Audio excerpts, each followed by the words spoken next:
So first step is that I'm creating a MySQL database table. It could have been any table.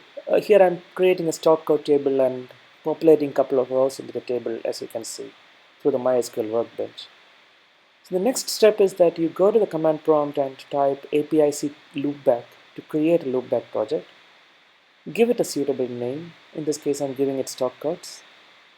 Then it will prompt you for 3 options. You could choose any of the options. I'm choosing the empty server as the option. And the next step is that you switch to that folder that is created, which is in this case stock codes. You could do APIC edit to bring up the browser window. It will prompt you for a Bluemix sign-in. So if you have an ID, sign in, otherwise register and sign in with Bluemix. So I'm skipping the sign-in steps for you.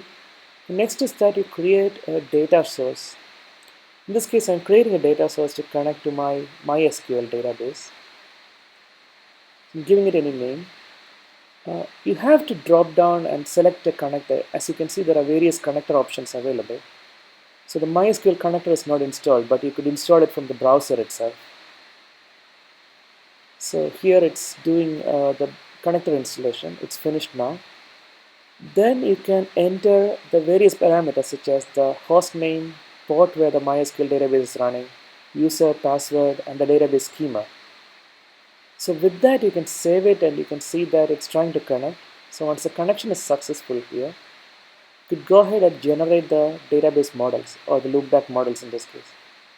So here is the table that it automatically discovered.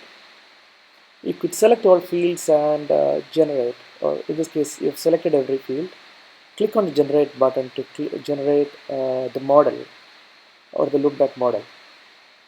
Here, one thing you have to notice is that the underscores got removed, so you can just put them back to match with the database table structure.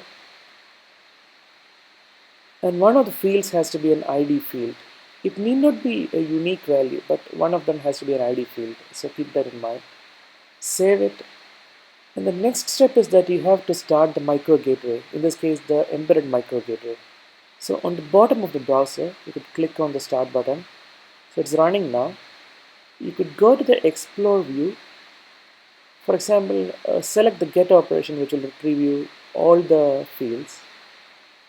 And you can see the URL for the REST API, or you could test the API here. First time it might give you a course error, but you could click on the link to get through that. But this is it. You get the database as a REST API.